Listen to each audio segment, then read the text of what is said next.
Ne priez plus dans le vide. Ne lance pas tes prières dans le vent. Quand tu pries, ne laisse pas tes paroles se perdre dans le flou. La prière doit être précise, focalisée et fondée sur la foi. Beaucoup disent, je suis un guerrier de prière, mais si tu te demandes, depuis janvier jusqu'à aujourd'hui, pourquoi tu priais concrètement, peux-tu me citer une seule chose que Dieu a faite par ta prière? As-tu vu une âme sauver grâce à ton intercession? As-tu vu un miracle se produire parce que tu as prié? Tu pries, oui, mais que produisent tes prières? La prière ne doit pas être une activité religieuse sans direction. Elle doit être une âme qui produit des résultats. Tu dis, tu peux prier 7 heures. Alors utilise ces 7 heures pour porter des noms, des missions, des familles et voir les vies transformées par ta prière. La capacité n'est pas dans la durée, mais dans le résultat spirituel. Jacques 5, verset 18. La prière fervente du juste a eu une grande efficace. Élie est un homme de la même nature que nous. Il prie avec instance pour qu'il ne prie plus. Il ne tomba point de plus sur la terre pendant 3 ans et 6 mois. Puis il pria de nouveau et le ciel donna de la pluie et la terre produit son fruit. Élie ne priait pas pour prier. Il priait pour voir la gloire de Dieu se manifester sur la terre. La prière connecte le ciel sur la terre. Quand tu pries vraiment, quelque chose se passe dans le monde invisible. Tu ne restes pas dans le monde des hommes, tu vois dans l'esprit. En effet, qui parle à langue ne parle pas aux hommes, mais à Dieu. Car personne ne le comprend. Et c'est un esprit qui dit des métiers. 1 Corinthiens 14, verset 2. Quand tu pries en langue, tu entres dans le langage des hommes, tu mènes du domaine des hommes vers le domaine céleste, tu rejoins la compagnie des anges, tu commences à participer à leur réalité, tu reçois leur autorité, leur puissance, leur lumière. C'est pourquoi la prière rend un homme invincible. Quand un homme prie profondément, il essaie d'être ordinaire. Il devient un homme de Dieu, un homme divin, un Dieu homme. La prière te transforme. La prière ne change pas seulement les situations, elle te change toi-même. Quand tu restes longtemps à l'autel, ce feu t'envahit, tu deviens un agent de transformation. 2 Corinthiens 3, verset 18. Nous tous, le visage découvert, contemplons dans un miroir la gloire du Seigneur. Nous sommes transformés à la même image, de gloire en gloire, comme par le Seigneur l'Esprit. Voilà pourquoi les vrais hommes de prière dégagent une présence. Quand tu les rencontres, ton cœur tremble. Ce n'est pas de leur c'est la manifestation du royaume. La prière te fait attendre la voix de Dieu. Le vrai but de la prière, ce n'est pas la performance. Ce n'est pas dire j'ai prié 10 heures. Non. Le vrai but, c'est d'attendre la voix de Dieu. Pour Psaume 29, verset 3 à 5, la voix de l'Éternel sur les eaux. Le Dieu de gloire fait couronner le tonnerre. La voix de l'Éternel est puissante. La voix de l'Éternel est majestueuse. La voix de l'Éternel brise les cèdres du Liban. C'est cette voix qui crée le changement. Le monde a été formé par la parole de Dieu. Et quand Dieu parle encore aujourd'hui, la création obéit. Un homme qui prie jusqu'à ce que Dieu parle, c'est un homme qui marche dans la domination spirituelle. La prière produit la domination. Élie n'a pas dominé parce qu'il criait fort. Il a dominé parce qu'il priait jusqu'à ce que Dieu parle. 1 Roi 18, verset 42 à 44. Élie montant au sommet de Carmel et se couva contre elle. Il mit son visage entre ses genoux. Il dit à son serviteur, monte, regarde du côté de la mer. Le serviteur montant, regardait et dit, il n'y a rien. Élie dit, 7 fois retourne. À la 7e fois, il dit, voici un petit nuage qui se lève de la mer et qui dans la paume de la main d'un homme. Élie dit, monte et dit à Akab, attelle et descend afin que la pluie ne t'arrête. La pression d'Élie a ouvert le ciel. Il ne cherchait pas à impressionner, il cherchait à procurer une réponse divine. Donc, redevenons des hommes et femmes d'autel. Aujourd'hui, Dieu cherche des hommes et des femmes qui ne prient plus dans le vent, mais qui prient avec lui, autorité, intimité. Des hommes qui, lorsqu'ils parlent, le ciel répond. Des femmes, lorsqu'ils parlent, le royaume tremble. Donc, Luc 18, verset 7 à 8. Et Dieu ne fera-t-il pas justice à ces de lui qui crient à lui nuit et jour? T'adoras-tu à leur égard? Je vous le dis, il le fera promptement justice. Alors, arrête de prier sans but. Prie jusqu'à ce que Dieu parle. Prie jusqu'à ce que les choses changent. Prie jusqu'à ce que ton environnement porte la marque du ciel. Prie. Prie, continue toujours à prier jusqu'à ce que tu observes le changement. La prière qui change les choses, c'est celle qui t'amène à écouter Dieu. Pas seulement lui parler. La prière qui engendre la domination. Attends la voix de Dieu. Mon frère, ma soeur, ne quitte pas la montagne avant d'avoir attendu Dieu. Moïse n'a pas décidé de jeûner 40 jours. Il est monté pour attendre la voix de Dieu. Et il est resté jusqu'à ce que Dieu parle. Exode 24, verset 18. Moïse entra au milieu de la nuée. Il monta sur la montagne. Moïse demeura sur la montagne pendant 40 jours, 40 jours. Moïse ne cherche pas un espoir spirituel. Il cherche une parole vivante. Parce que Dieu n'a pas parlé, rien ne change. Tant que Dieu n'a pas parlé, rien ne change. Tu peux crier, tu peux jeûner, tu peux adorer, mais la domination commence quand Dieu commence à parler. Matthieu 4, verset 4. L'homme ne vivra pas seulement de pain, mais de toute parole qui sort de la bouche de Dieu. Le plus grand danger dans la vie de croyant, c'est le silence de Dieu. Ce n'est pas l'absence d'ennemis, ce n'est pas le manque d'argent, c'est vivre sans direction divine. L'intercession est importante. La prière qui change la vie. La vraie prière n'est pas égoïste. Ce n'est pas une liste de besoins personnels. C'est une guerre spirituelle qui change la trajectoire d'une vie, d'un foyer, d'une nation. Dieu cherche aujourd'hui des intercesseurs territoriaux, des hommes et des femmes qui disent, Seigneur, cette famille qui se déchire, je prends position jusqu'à ce que la paix revienne. Et quand tu persévères dans cette prière, tu verras les fruits. Un matin, tu feras ce coup marcher même dans la main. Ils ne sauront pas ce qui s'est passé, mais toi, tu sauras. La prière agit. Ésaïe 62, verset 6, verset 7. Sur tes murs, Jérusalem, j'ai posté des gardes. Ils ne se tairont ni jour, ni jour, ni nuit. Vous qui rappelez le souvenir de l'Éternel, point de repos pour vous, et ne lui laissez aucun relais jusqu'à ce qu'il rétablisse Jérusalem. Chaque victoire d'exercition augmente ton niveau d'autorité spirituelle. Ta voix commence à peser dans le monde spirituel. Parce que la prière fait monter l'onction en toi. La prière fait grandir ton autorité. Chaque fois quand tu pries, tu fais bouillir l'huile en toi. Et un jour, cette onction deviendra un bâton de commandement dans ta main. L'Éternel détendra. Psaume 110, verset 2. L'Éternel étendra de Sion l'esprit de ta puissance. Domine au milieu de tes ennemis. La première chose qui fait la prière, c'est d'ouvrir à la voix de Dieu. C'est d'ouvrir à la voix de Dieu. La deuxième, c'est d'amener la présence de Dieu sur toi. La troisième, c'est de faire monter l'onction intérieure jusqu'à ce qu'elle devienne une autorité tangible. Souviens-toi de Samuel. 1 Samuel 7, verset 12 à 13. Samuel prit une pierre qu'il présente Mitsap et Shem. Il appela Ebenezer en disant, jusqu'ici l'Éternel nous a secourus. Les Philistins furent humiliés. Ils ne vinrent plus sur le territoire d'Israël. La main de l'Éternel fut contre eux pendant toute la vie de Samuel. Donc quand l'onction de Samuel a atteint la maturité, elle est devenue une mur de feu autour d'Israël. Ce n'est pas seulement une mur. C'est un sceptre. Ce n'est pas seulement une onction, c'est un sceptre. Et plus tard, quand il apparaît, la pluie tombe instantanément, sans prière supplémentaire. 1 Samuel 12, verset 17 à 18. N'est-ce pas maintenant? La moisson de blé. J'ai crié à l'Éternel. Il enverra des tonnerres de la pluie. Et l'homme et l'Éternel envoient des tonnerres et de la pluie en ce jour. Quand l'onction devient sceptre, la parole devient décret. La naissance des manteaux spirituels. C'est ainsi que naissent les manteaux spirituels. Quand on prie longtemps, son onction devient atmosphère, puis sceptre, puis manteau. Quand il est monté, il a dit, 2 Rois 2, verset 10. Si tu me vois, pendant que je serai enlevé d'avec toi, il en sera ainsi pour toi. Parce qu'un manteau ne se donne pas. Il se transforme après un long service à l'autel. Quand tu portes un manteau, tu ne cherches plus Dieu dans les montagnes. Dieu marche avec toi. Parce que où tu rentres, les choses changent. Tu n'as pas besoin de supplier. Ta présence parle. Quand Dieu parle, tout programme de destruction s'arrête. La prière aussi, une âme contre la programmation démoniaque. Quand Dieu ne parle pas, le diable écrit des scénarios, des cycles qui se répètent dans la famille. Les mêmes erreurs, les mêmes chutes, les mêmes échecs. Matthieu 22, 25 à 27. Or, il y a parmi nous 7 frères. Le premier se maria, il mourut. Il n'eut pas d'enfant. Il laissa sa femme à son frère. Et jusqu'à ce que 7e, après eux, tous, la femme mourut. 7 frères morts dans le même schéma, dans le même scénario. Parce que personne n'attendait la voix de Dieu. Mon ami, quand Dieu parle, les cycles s'arrêtent. C'est pourquoi nous prions. Parce que la prière t'arrache des pieds spirituels hérités. Et c'est 30, verset 21. Tes oreilles attendront derrière toi la voix qui dira, voici le chemin. Marchez sur ce chemin. La prière te rend sensible à l'esprit. Quand tu apprends à vivre dans la présence de Dieu, tu n'as plus besoin qu'un prophète te dise, fais ceci, fais cela. Ton esprit devient une directeur du Saint-Esprit. Tu es sur le point d'envoyer de l'argent dans une affaire. Et soudain, la paix t'échappe. Tu t'arrêtes, tu vérifies. Tu attends intérieurement. Ce n'est pas le bon choix. Ce n'est pas la sagesse humaine. C'est la voix de l'esprit. Romains 8, verset 14. Car tous ceux qui sont conduits par l'esprit sont fils de Dieu. Ceux qui réussissent ne sont pas forcément les plus intelligents. C'est ceux qui écoutent un esprit supérieur. La prière est ton assurance. Bien-aimé, la prière est ton assurance. La prière, c'est ton assurance.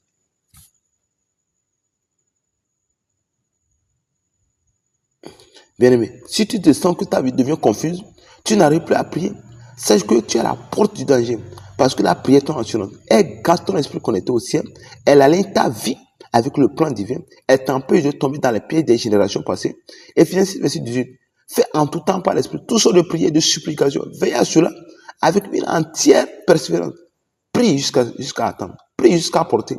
Prie jusqu'à devenir. Car la prière qui change les choses, c'est celle qui te transforme en instrument de Dieu sur la terre. La voix de Dieu est la puissance du Père dans la prière. Bien aimé, écoute ceci. Jusqu'à ce que Dieu parle, rien ne change. Tu peux jeûner, tu peux crier, tu peux monter sur la montagne. Mais si le ciel ne parle pas, la terre est silencieuse. Souviens-toi de Moïse. Il montait sur la montagne, non pas pour dire, je vais faire 40 jours. Ce n'est pas la Dieu qui compte.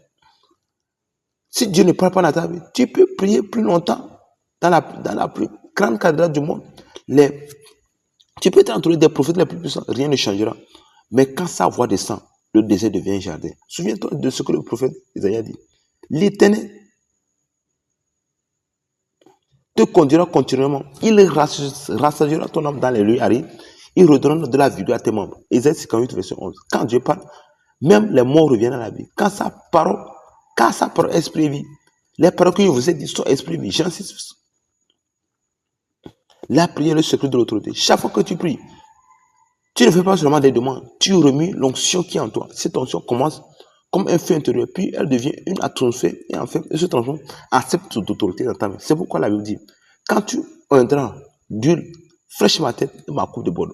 Pour Psaume 23, verset 5. Un jour, cette onction deviendra une tige de commandement, une bâton d'autorité, comme celui de Moïse qui ouvre la mer rouge. Et tu diras comme le prophète Samuel. Et Samuel prit une pierre qu'il nomma Ebenezer. Il a dit, jusqu'ici, l'Éternel nous a secourus.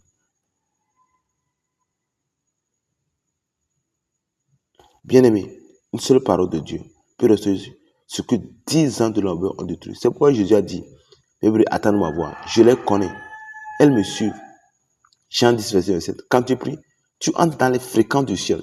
Tu n'agis plus selon la logique des hommes, mais selon les signaux de l'esprit. Alors quand tu ressens une trouble avant de faire un choix, arrête-toi. C'est Dieu qui te dit, ce n'est pas cette voie. Reconnais-le dans toutes tes voies et il apprendra tes sentiers. Proverbe 3, verset 6.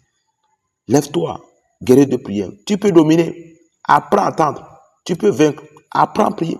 Parce que la prière te connecte à la voix. La voix t'amène dans la présence libère la puissance. Alors aujourd'hui, reçois cette parole. Lève-toi, car ta lumière arrive. Et la gloire de l'Éternel se lève sur toi. Ésaïe 60, verset 1. Que ta prière allume les cieux. Que ton œil s'ouvre aux révélations. Que ton esprit devienne une torche de feu. Et quand tu parles, tes paroles ne tomberont plus à terre. L'Éternel fit avec Samuel. Et ne laissa tomber à terre aucune de ses paroles. 1 Samuel 3, verset 19. Bien-aimé, ce n'est pas tout ce qui brille qui vient de Dieu. Tout ce qui sent bon n'est pas forcément divin, car Satan se déguise lui-même en âge de lumière. Et cela n'est pas étonnant, puisque Satan lui-même se déguise, puisque Satan lui-même se déguise en âge de lumière. 2 Corinthiens 11, verset 14. Cela n'est pas étonnant, puisque Satan lui-même se déguise en âge de lumière. C'est pourquoi tu n'as pas besoin, c'est pourquoi tu as besoin de la voix du Saint-Esprit. Avant chaque décision importante, ne te fie pas à tes émotions, ne te fie pas à ton intelligence, car le cœur de l'homme est trompeur. Le cœur est tordu par-dessus tout. Il est méchant. Qui peut le connaître? Jérémie 17, verset 9. Quand Dieu sauve de la tromperie, il y a des portes qui semblent ouvertes, mais qui mènent au piège. Il y a des personnes qui semblent parfaites, mais qui cachent un programme de destruction spirituelle. L'homme de Dieu, un jour, on m'a présenté une belle femme, intelligente, pleine de proches, mais à l'intérieur, il y avait un piège. Il dit, merci Seigneur, car j'ai attendu ta voix avant de me précipiter. Quand Dieu parle chaud, combien de tous les désirs à cause d'une voix sans prière? Souviens-toi de Samson, elle plut à mes yeux, mais cette beauté fut la peau de sa chute. Quand il perdit son discernement, il perdit aussi sa force. Il ne savait pas que l'Éternel s'était retiré de lui. Juge 16, verset 20. La voix qui délivre des programmes de l'ennemi. Bien aimé, il existe des programmes démoniaques familiaux, écrits dans le monde spirituel, des répétitions invisibles, les mêmes erreurs, les mêmes divorces, les mêmes échecs, les mêmes maladies. Comme c'est cette frère dans Matthieu 22, verset 25. Tout piège le même cycle. Le premier se mariait mourut, puis le deuxième, puis le troisième, jusqu'au septième. Mais pourquoi? Parce que dans la lignée, personne n'entendait la voix du Seigneur. Un homme, une femme de prière peut arrêter cette cycle. Quand tu attends Dieu, tu brises le programme de l'enfer. Quand Dieu dit assez, le cycle s'arrête. Car c'est toi qui bénis le juste au ténèbres. Tu l'entoures de ta grâce comme d'un bouclier. Pour Psaume 5, verset 13, la sagesse qui vient de l'esprit, ce n'est pas la sagesse des hommes qui sauvent, c'est la sagesse d'en haut. Si quelqu'un d'entre vous manque de sagesse, qu'il la demande à Dieu, qui donne à tout simplement. Le Saint-Esprit est le meilleur conseiller. Quand il parle, il te donne la direction. Même quand tout semble confus, tu es sur le point d'investir, de signer un contrat, d'accepter un mariage, et soudain, la paix disparaît. Les démons étudient les lignes familiales. Ils savent que ton père tombe dans l'orgueil, que ton grand-père échoue dans la luxure, que ton oncle perdit dans tout dans la colère. Ils attendent ce que tu répètes la même histoire. Mais aujourd'hui, le feu de la paix va te libérer. Quand il est écrit, les armes avec lesquelles nous combattons ne sont pas charnelles, mais elles sont puissantes par la vertu de Dieu pour renverser les forteresses. 2 Corinthiens 10, verset 4. Quand tu pries, Tu fais fondre une chaîne spirituelle. Chaque intercession sincère écrit une nouvelle page de victoire dans ta famille. La prière fervente du juste a une grande efficacité. Jacques 5, verset 7. La force spirituelle par l'exercice. Ta vie de prière est ton gymnase spirituel. Tu veux grandir? Porte le poids de la prière. Tu veux régner? Développe tes muscles spirituels dans le secret. Ceux qui se confient à l'éternel renouvellent leurs forces. Ils prennent le vol comme les aigles. Ésaïe 40, verset 32. Quand tu pries dans l'ordre, Dieu te prépare à régner en lumière. Les hommes te verront et diront, quel homme sage. Car même ils ne sauront pas que ce n'est pas le de la sagesse humaine, c'est la voix de Dieu en toi. Car ce n'est pas la puissance, ni pas la force, mais pas l'esprit de l'éternel. Zacharie 4, verset 6. Attends et vis, bien-aimé, quand la voix de Dieu qui t'habite, tu ne marches plus dans la confusion, tu ne tombes plus dans les pièges, tu ne poses plus des erreurs, tu ne gaspilles plus ton temps, parce que Dieu devient ton GPS spirituel. Je t'instruirai, je te montrerai la voie que tu dois suivre, je te conseillerai, j'aurai le regard sur toi. Psaume 32, verset 8. Aujourd'hui, décide de ne plus vivre sans la voix, car une vie sans la voix de Dieu est une vie sans description, mais une vie conduite par l'esprit est une puissance de Dieu. Est une vie de puissance, de victoire, de gloire. Prie comme jamais. Attends Dieu comme jamais. Agis comme un héros spirituel. Et chaque parole que tu prononces soit remplie du feu de sa présence. L'Éternel fit avec Samuel. Il ne laissa à tomber à terre aucune de ses paroles. 1 Samuel 3, verset 19. Verset 3, 19.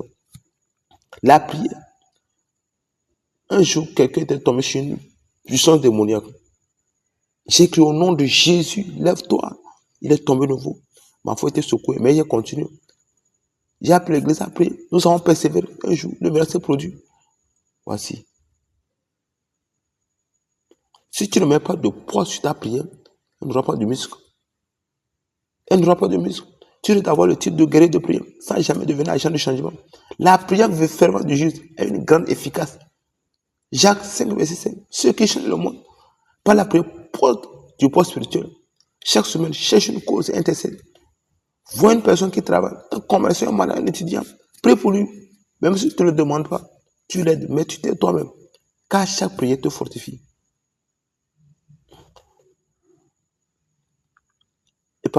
Epaphras, un serviteur de Christ, lutte pour vous dans la prière.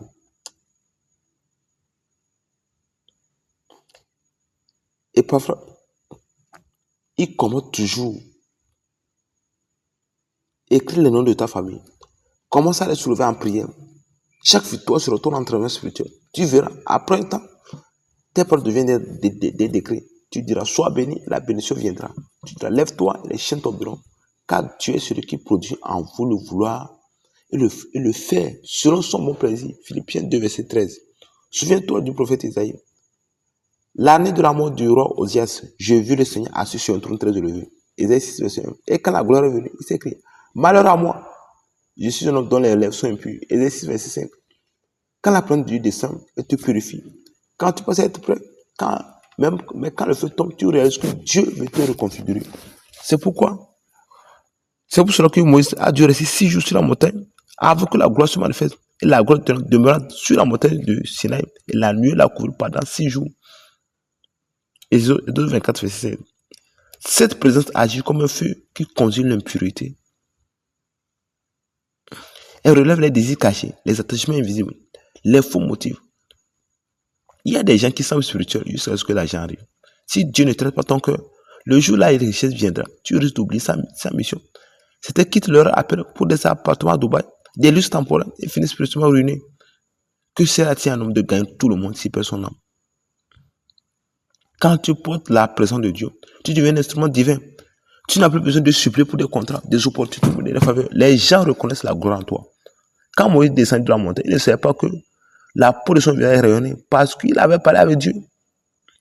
Exode 34, verset 29. Aujourd'hui, trop de chrétiens vivent faibles, timides, victimes des systèmes du monde. Mais Dieu veut que tu règnes ton monde. Mais Dieu veut que tu portes sa gloire, que tu commandes les circonstances. Tu commences avec 10 heures de prière pour une situation, puis un jour, après des années de persévérance, 5 minutes suffisent. Ce n'est pas de la paresse. C'est le résultat du muscle spirituel. Les jeunes se fatiguent et se lassent, mais ceux qui se confient à l'Éternel, renouvellent leur force. Ésaïe 40, verset 30 à 31. Au nom de Jésus, au nom de Jésus devient plus lourd que des heures d'explication. Car tu as battu une intimité réelle avec le Saint-Esprit. C'est pourquoi ces gens spirituels, un mot suffit à faire des foules. Pourquoi? Parce que des décisions de prière sont condensées dans leurs paroles. Chaque épreuve est un point de prière. Chaque combat spirituel construit. Tu pries pour la maladie, elle résiste. Continue. Tu pries pour une âme perdue, continue. Chaque combat donne une musculature spirituelle. Nous glorifions, même des afflictions. Sachez que l'affliction produit la persévérance.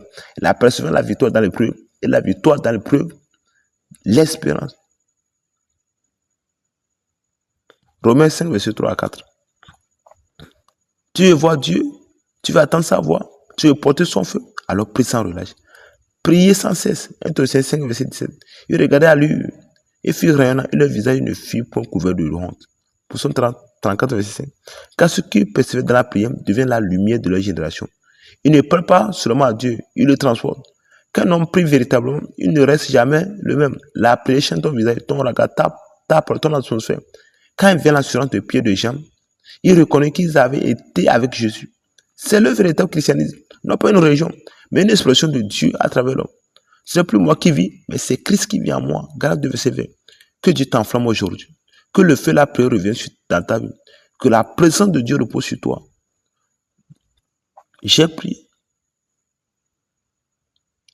pour un jeune homme, un jeune garçon atteint de cancer. J'ai pleuré toute la nuit, mais il est mort. Pendant cette nuit-là, quelque chose s'est déposé à moi dans mon esprit. Mon muscle spirituel a pris du poids.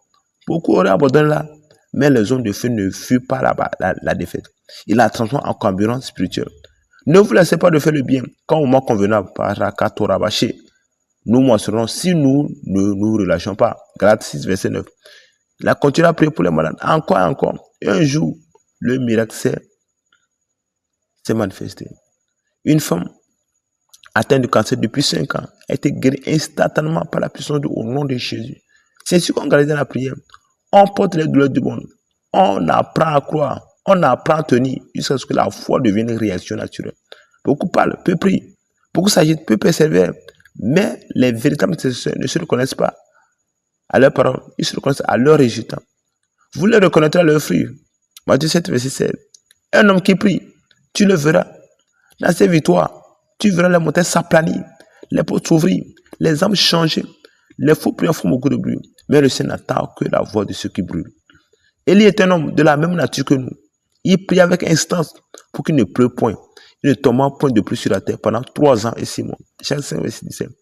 Élie n'était pas différent de toi, mais il avait le feu de la persévérance. Il priait jusqu'à ce que le ciel s'arrête. Et jusqu'à encore le ciel s'ouvre.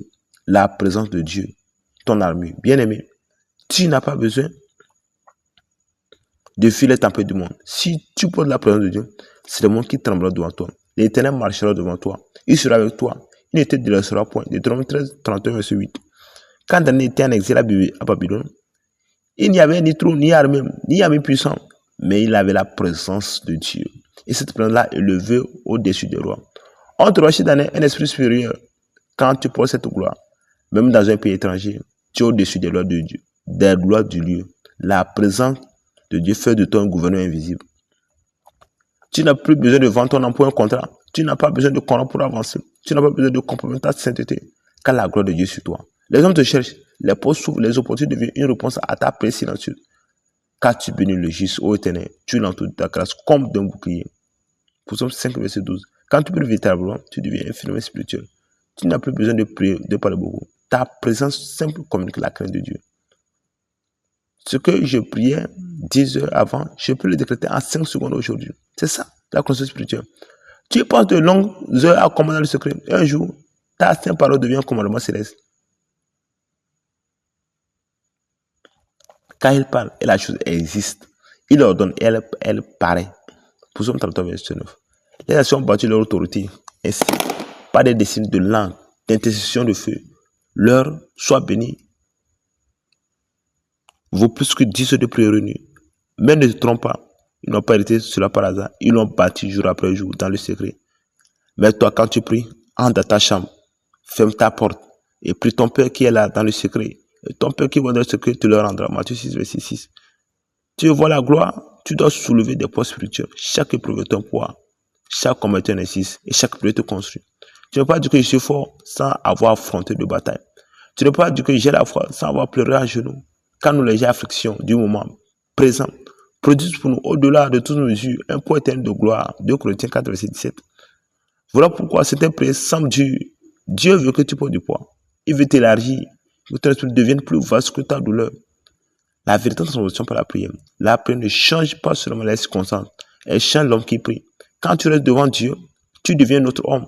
Et comme il priait, l'aspect de son visage changea et son vêtement devient comme une éclatante blancheur. Luc 9, verset 29. C'est cela le mystère de la prière. Tu n'en ressors jamais le même. Tu reçois avec la lumière, la sagesse, la paix, la puissance. Et à ce moment, tu n'es plus simplement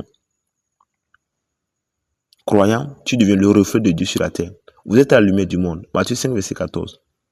Bien-aimé, il y a un moment où la prière cesse d'être une demande et devient une transmission de nature. Tu ne cherches plus seulement Dieu, tu respires Dieu. J'avais dit, vous êtes des dieux, vous êtes des fils du Très-Haut. Psaume 82, verset 6. Ta prière te fait participer à la nature divine. Tu passes du statut d'homme limité au statut du fils mandaté. Tu ne subis plus les saisons, tu crées les saisons. Lorsque Moïse priait, il ne répétait pas des versets, il transmettait la volonté du Dieu. Dieu disait de lui, voici, vois, je t'établis comme Dieu pour Pharaon. Exode 7, verset 1.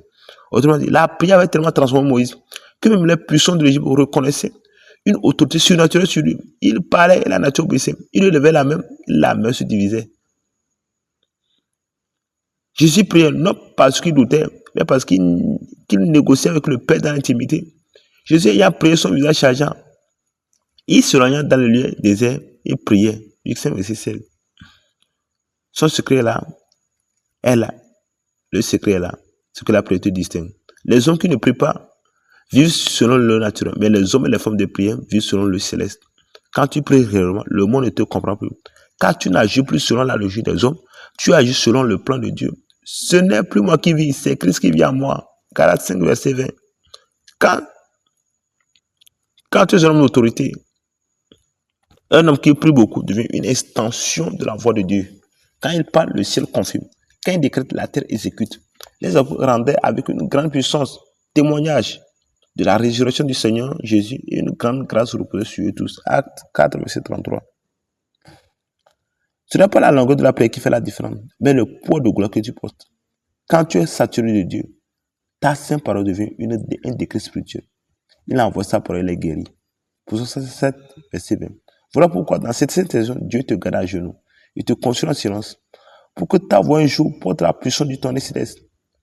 Regarde Jésus. Après 40 jours dans le désert, il n'était plus seulement le fils de Marie, il était le canal de la rédemption. Jésus retourna en Galilée avec la puissance de l'Esprit. Le 4, verset 14.